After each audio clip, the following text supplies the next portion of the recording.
पत्नी ने दहेज और शारीरिक उत्पीड़न का तो पति ने चरित्रहीन होने का इल्ज़ाम लगाया। एक बार की बात है, एक पति पत्नी का जीवन बहुत अच्छा चल रहा था, पर उनके बीच किसी न किसी बात को लेकर खटपट रहती थी। धीरे धीरे यह वाद विवाद बढ़ने लग गए। फिर एक दिन ऐसा हुआ कि पत्नी ने न जाने क्या किया था कि पति ने उसे एक के बाद एक कई थप्पड़ पे थप्पड़ जड़ दिए।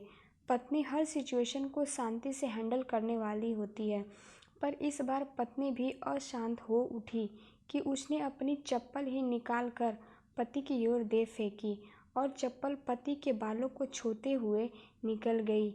यह किस्सा यहीं पर ख़त्म हो सकता था, लेकिन पति ने इसे अपनी मर्दांगिनी का विषय बना लिया और बात बढ़ती चली गई। आस पड़ोसी रिश्तेदारों ने भी आग में घी डालने का काम किया। किसी ने कहा, जो औरत अपने पति को चप्पल से मार सकती है तो वह अपने पति को क्या इज्जत करती होगी। बाहर ही ऐसा हाल है तो अकेले में क्या क्या करती होगी। ऐसी पत्नी पतिव्रता तो बिल्कुल भी नहीं हो सकती। यह तो बहू के नाम पर कलंक है। बीवी के मायके वाले कहाँ पीछे रहने वाले थे। किसी ने कहा, जो स्त्री के साथ मारपीट करते हैं उन्हें तो जेल भेज देना चाहिए। तो कोई और कहता, ज़रूर उसको कोई और पसंद आ गई होगी, इसीलिए यह पत्नी के साथ अच्छे से नहीं रहता और मारपीट करता है। बात कोर्ट तक पहुंच गई। दोनों पक्षों ने एक दूसरे के खिलाफ केस फाइल कर दिया। पत्नी ने दहेज और शारीरिक उत्पीड़न का तो पति ने चरित्रहीन होने का आरोप लगाया। 3 वर्षों से अधिक समय के लिए केस चला था। इन 3 वर्षों के दौरान दोनों पति पत्नी अलग अलग रह रहे थे। इस समय के दौरान पति पत्नी की आर्थिक स्थिति कमज़ोर हो गई थी। जो उनके करीबी थे वह पैसे के नाम पर मुंह फेर लेते थे तो कोई मोटे ब्याज से देने के लिए राज़ी होता। आखिर में वही हुआ जो माँ बाप और रिश्तेदार चाहते थे, डाइवोर्स। पति पत्नी खुश हो गए। रिश्तेदार भी 5 साल की सुख शादी और एक सुंदर बेटी होने के बाद मिले इस डाइवोर्स से पत्नी मूक थी और पति शांत था। इत्तेफाक से दोनों पक्ष खुशी मनाने के लिए एक ही चाय की टपरी पर बैठे, आमने सामने। पति पत्नी भी रिश्तेदारों से दूर एक दूसरे के सामने मेज़ पर बैठे। पत्नी ने पति से कहा, अब तो खुश हो गए ना, जो तुम चाहते थे वही ही हुआ, मुबारक हो। पति कहता है, तुम भी जो चाहती वैसा ही हुआ, कंग्रेचुलेशंस। पत्नी ने पूछा, तलाक को तुम जीत का प्रतीक समझते हो। पति चुप रहा।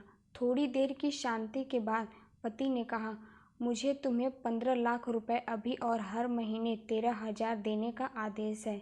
अभी मेरे पास पैसे नहीं हैं, इसीलिए मेरा जो सिटी में फ्लैट है उसे मैं तुम्हारे नाम कर देता हूँ। पत्नी बोली, लेकिन उस फ्लैट की कीमत तो 30 लाख की है। पति ने कहा, वो तो है, लेकिन हमारी बेटी भी तुम्हारे साथ है। आगे जाकर उसके खर्चे भी बढ़ने लग जाएंगे तो तुम्हारे लिए आसानी रहेगी। पत्नी कहती है, नहीं नहीं, मुझे तो सिर्फ 15 लाख रुपए ही देना और तुम हर महीने 13,000 तो देने ही वाले हो, तो मैं ऐसे में मैनेजर कर लूँगी। अगर तुम्हारे पास 15 लाख भी नहीं है तब भी बात नहीं है, मैं मैनेजर कर लूँगी। दोनों फिर से शांत हो गए। पति सोचने लगा कि कितनी भोली और समझदार है ये औरत, जो समय पहले तक मेरी पत्नी थी, ये वही है जो कम से कम खर्चे में घर चलाती और पैसे बचाकर मेरे जन्मदिन पर हमेशा मेरे लिए नए कपड़े खरीद लाती और कभी बीमार भी हो जाती तो मेरे लिए खाना भी बनाती और पैसे बचाने के लिए घरेलू नुस्खों से अपना इलाज कर लेती। मगर घर में कोई और बीमार होता तो तुरंत डॉक्टर के पास लेकर जाती और इलाज करवाती। मेरी ही मति मारी गई थी जो अपनी झूठी मर्दांगिनी के चक्कर में इतनी बड़ी गलती कर बैठा। पत्नी के दिमाग में भी ऐसे ही उथल पुथल चल रही थी। पत्नी सोचती है कि मेरा पति अभी भी वैसा का वैसा ही है, पहले भी खुद से ज़्यादा हमारे बारे में सोचता था और अब भी मेरे लिए वैसा ही सोच रहा है। ये वही आदमी है जो मेरी हर इच्छा पूरी करता है और खुद की इच्छा को दबा लेता है। पता नहीं कौन सी मनहूस घड़ी में इनसे झगड़ा कर बैठी।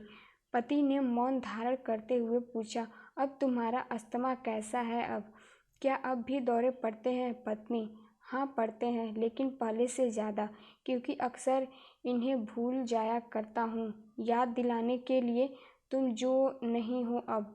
पत्नी ने पूछा, तुम बताओ, अब तुम्हारे कमर का दर्द कैसा है? ज़्यादा तकलीफ तो नहीं होती? पति हल्का सा मुस्कुराते हुए बोला, अभी भी होता है, अब तो पेट में कॉर्न भी उठते हैं। वो तो होगा ही, तुम योगा का कसरत भी तो नहीं करती हो। पत्नी ने कहा। पत्नी के आंखों में आंसू अगर आ गए, वह बोली, तुम्हें मेरे चरित्र पर सवाल नहीं उठाने चाहिए थे, तो ये परिस्थिति आती ही नहीं। पति, मुझसे गलती हो गई, मैंने लोगों के बहकावे में आ गया था, और तुमने भी तो मुझ पर दहेज का इल्ज़ाम लगाया था। मैंने भी गलती की, और इस बात का मुझे भी बहुत पछतावा हुआ। पत्नी ने कहा। पति कुछ कहना चाह रहा था, लेकिन हिचकिचा रहा था। पत्नी ने पूछा, कुछ कहना चाहते हो? बोला, क्या सब पहले जैसा नहीं हो सकता? क्या मतलब? पत्नी बोली, मतलब कि हम फिर से पहले की तरह पति पत्नी बनकर, सच्चे दोस्त बनकर नहीं रह सकते? पति बोला, पर ये डाइवोर्स के पेपर दिखाते हुए पत्नी ने कहा, फाड़ देते हैं। पति ने अपने पास रखे डाइवोर्स के पेपर फाड़ते हुए कहा। पत्नी ने भी अपने पास रखे पेपर फाड़ दिए। रिश्तेदार और माँ बाप सब हैरान हो गए। पति पत्नी एक दूसरे के हाथ में हाथ पकड़े अपने घर की तरफ चले गए। दोस्तों, ये कहानी उन सभी पति पत्नी के लिए बड़ी सीख है जो हर छोटी छोटी बातों पर लड़ते हैं और इन झगड़ों को बड़ा करके अलग होने का डिसीज़न लेते हैं। और झगड़ा तो एक सिक्के के दो पहलुओं की तरह है, यह तो चलता ही रहेगा। इसीलिए छोटी छोटी बातों को इग्नोर करो और हंसते हंसते जीवन यापन करो। प्लीज़ चैनल को लाइक, सब्सक्राइब, शेयर ज़रूर करें। धन्यवाद।